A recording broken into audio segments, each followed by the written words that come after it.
வீழ்த்துகிறாயா அல்லது விழுந்து போனாயா? என் ஆவியானவர் இந்த கேள்வியை எனக்கு முன்னாலே வைக்கும்போது, ஆண்டவரே, நாங்கள் வெட்டி வீழ்த்த எங்களை அழைத்திருக்கிறேன். அநேக பட்டணங்களுக்கும் தேசங்களுக்கும் உன்னை வெட்டி வீழ்த்தும்படி கர்த்தர் அழைத்து கொண்டு போகிறார்.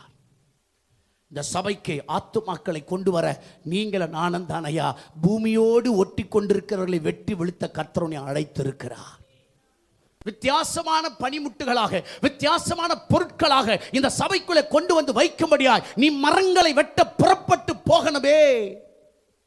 பக்கத்தில் பார்த்தீங்களே, எத்தனை பேரை வெட்டி வீழ்த்தின, எத்தனை மரத்தை வெட்டி இருக்கிறப்பா, எத்தனை மரத்தை சர்ச்சுக்குள்ள கொண்டு வந்திருக்கிறப்பா. அல்லேலூயா. ஆண்டவர் கேட்கிறாரு, வீழ்த்த வேண்டியது, ஆனால் என்ன ஆயிடுச்சா? விழுந்து போனதே. தாவீது கோலியாத்தை வீழ்த்தினது போல, இயேசு சாத்தானை வீழ்த்தினது போல. இயேசுவும் ஒரு கோடாரி தான். யாரை வீழ்த்தினாரு? சாத்தான் தலையை நசுக்கி அவருடைய அதிகாரங்களை, துரைதனங்களை உறிந்து கொண்டு. அவங்கெல்லாம் கோடாரியா நின்னாங்களப்பா. பைபிளை படிச்சு பாருங்க. யோசேப்பு ஒரு கோடாரி, தானியேல் ஒரு கோடாரி. அவங்கெல்லாம் வெட்டி வீழ்த்துறாங்க. நீ நிறுத்தின சிலையை நாங்கெல்லாம் கும்பிடணும் அவசியம் இல்லப்பா.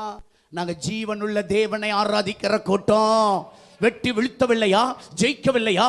எழும்பவில்லையா? பிரகாசிக்கவில்லையா?